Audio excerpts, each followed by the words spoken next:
Hi, welcome back to the Affinitive Design podcast. I'm David Clayton, your host, and this is episode 9. We're going to be talking today about some aspects of affinitive design that I think are really important for us to flesh out. But first, I wanted to just mention last week we didn't have an episode because I was off on vacation with my family. We were visiting some national parks, and hopefully in a future episode, we'll be able to talk more about Mesa Verde and the Anasazi culture.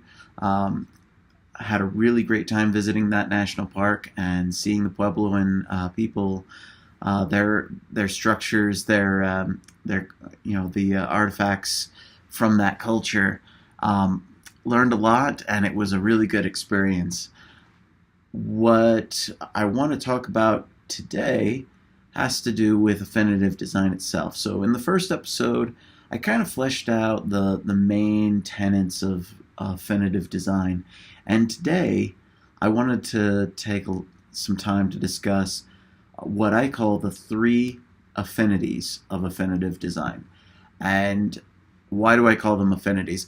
I don't know if I mentioned this in the first episode, but affinity is actually a word that means a positive connection. And so in this case, the 3 affinities, these are the 3 positive connections that every building should have in order for it to be something that qualifies as affinitive design. The first one, I think we talked a little bit in the first episode about this, is nature. This building connection to nature is really important to me. I love visiting national parks. I love going hiking in the woods. I love skiing. And just in general, I love being outdoors. So this is why nature is really important to me. And I think it's important to most people. I think because we are natural beings ourselves, we are part of nature ourselves. As humans, we need that connection to nature. We need that affinity to nature.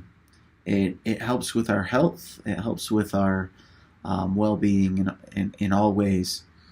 So that's a big part of it. Now, that extends to a lot of aspects of the design of a building, because obviously there's the sustainable design issues inherent in that.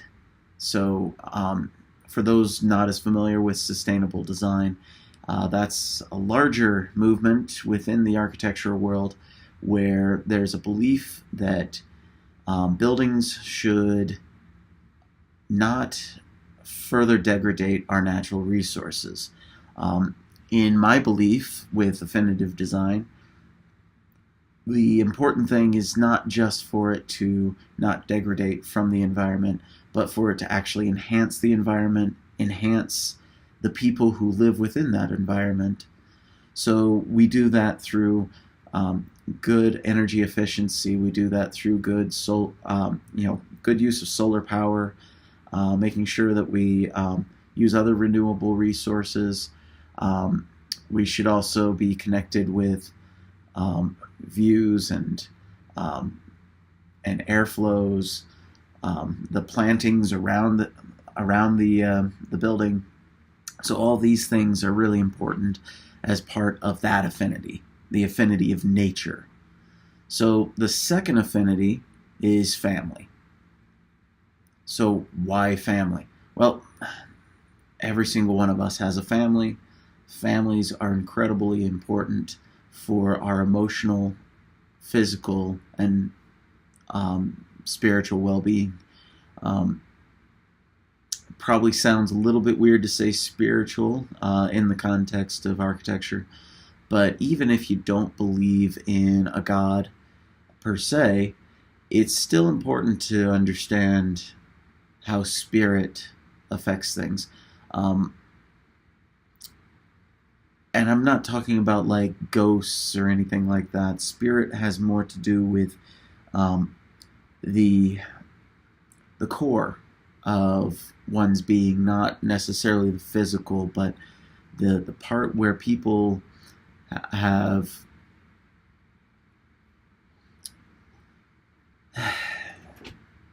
it's more deep than that, and it's the origin of their actions. It's almost like their faith. And even if it's not, like I said, even if you're not believing in God, that you still have to have faith to be able to perform actions, right? You have to believe that if you know you have to believe if you go to your job every day that you're going to be getting paid, right? Otherwise, why would you go and do this? So you're exercising faith in that action. So spirit has to do with all the aspects that affect that spiritual well-being. So in the context of architecture, that's what I'm talking about, is not as much any kind of supernatural or superstitious belief. It's more about having that well-being that allows you to enhance your ability to make action through good faith. It's and a lot of that is related to your physical and mental health as well. It's I've probably gone way deeper into that than I needed to. The point being is that when it comes to the affinity of family, the reason why that's so important is because your family is your support system. Your family, they're the ones who love you the most. They're always there for you. And if you have not benefited from this kind of relationship, hopefully you can create your own family one day and be able to enjoy that affinity, because it is one of the most wonderful experiences in life. Now, one of the reasons why we build houses, right? Why not just stay in a communal living facility? I mean, why not just be in a big apartment building with a bunch of other people? A lot of the reason why we build houses and try to have some sort of homestead is because as a family, we tend to want to be with our immediate family, our spouse, our children. We want to be able to enjoy that domestic tranquility. And you do that through a well-designed home, really enhances that. One of the ways that a well-designed home can enhance that domestic tranquility is by providing the spaces that the different members of the family need. Now, every family is different, right? So that's why if you're just buying plans off the internet, then you're not likely finding the home that's going to enhance the familial bonds and the domestic tranquility that you're seeking. So the affinity of family is the part of affinitive design that has to do with designing the home specific to the needs of that family. So if one of the members of the family has a disability, for example, it's really important to be able to design around that and make sure that they have all the access that they need so that they can enjoy their life with as little help as necessary, while also being able to help others in the family, because even those who are disabled, they can still help others. I mean, that's part of the whole thing about disabilities, is that it doesn't mean that they're, incapable of anything. They just have one aspect of their life that they cannot add to. But everything else, they can be very beneficial to the ones that they love and that they are around. So that's one example. Another example would be children, and as those children grow, how do you plan for them? Making sure that there's places for the family to gather together, but that there's also private spaces where each member of the family can have their own restorative space for their own self.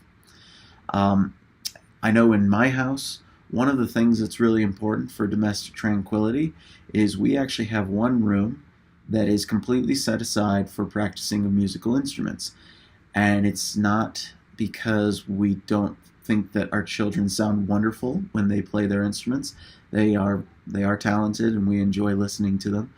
But frankly, don't really want to listen to them practice, because a lot of times they'll be pounding out on the piano or on the cello or the viola or violin, which depending on the child. Um, Sometimes they're practicing through the same set, the same set of measures over and over and over, trying to master that part of the song. And it can be a little annoying. So that's an important space for our family. Another important space for our family is the great room. We have the kitchen, the dining room, and the living room all as one space. We really like having that arrangement because it allows us to be a part of all those activities together as a family. But again, then when we need that private space, we have our bedrooms, we have other spaces within the house that we can go to find that privacy. And so that's an important aspect of affinitive design as well. So the affinity that I have not discussed yet in any prior video is the affinity to self. What? Self?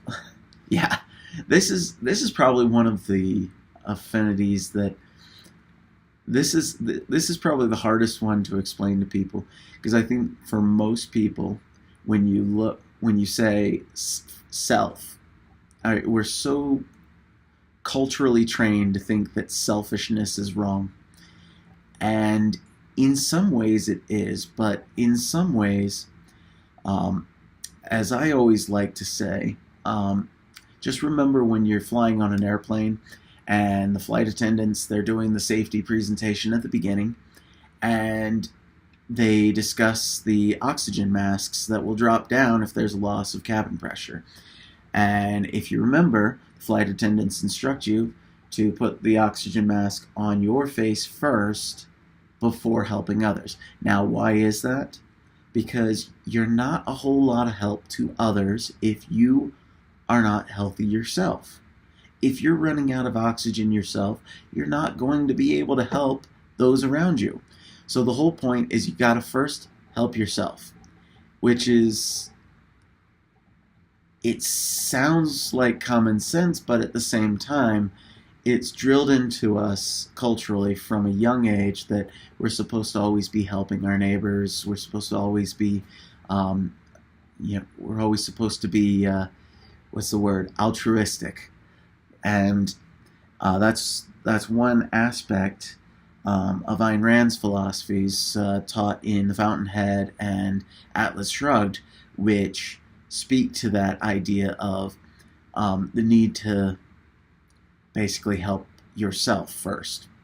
Now, I disagree with Ayn Rand on quite a few things, but at least on this issue where you do need to help yourself first is important, because in your life you have a lot of things that you have to be doing. For most of us, actually, I think all of us, any kind of professional endeavor that we're engaged in, or even a charitable endeavor, any aspect of life where we're just doing anything involving other people, we are typically engaged in service. Service is basically how we make money. I mean, there's no business without service, because why on earth would somebody pay you money without some kind of service? Even a product, when you're buying that product, you're not just buying the product. If I go to the local Walmart and I'm buying a hammer in their tool section, is that just a product? Well, no, it's not just the product. There's also a service involved there, because Walmart has delivered that to that local store. They've provided staff there to keep the space clean, to stock the shelves, and to also operate the cash registers. There's a service involved there. So you're not just paying for the product itself, you're also paying for the service. And so in order to serve others, though, you have to be capable of service. So you need to take care of yourself. So I see this as being, for example, you need to exercise. This is something that everybody should be doing frequently, right? So in a home, if I'm designing a home for somebody, I'm going to be asking them, okay, well, what kind of elements do you need for your own personal self? Maybe it's an art studio, maybe it's a fitness room, um, maybe it's a music room, like I mentioned for our own family. Um, these kinds of spaces are the ones that allow an individual, not just the whole family, but the individual, to be able to have those rejuvenating experiences that help them progress and be a better person. Um, and so this might even be something like a little reading nook, maybe a little library, maybe it's a desk space in the house.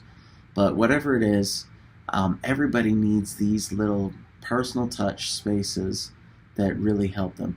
Now, in the broader context of a home, you also have your outdoor space. In a single family home, you're going to have a yard, and so this is also something that we try to design around. So, affinitive design, broadly speaking, has those three affinities: the affinities of self, the affinity of family, and the affinity of nature. Um, Hopefully, I can talk a little bit more in depth on some of these in future episodes. But as I mentioned, also I've got some other things planned for future episodes. But hopefully you enjoyed this discussion, and I hope you have a wonderful day. Thank you.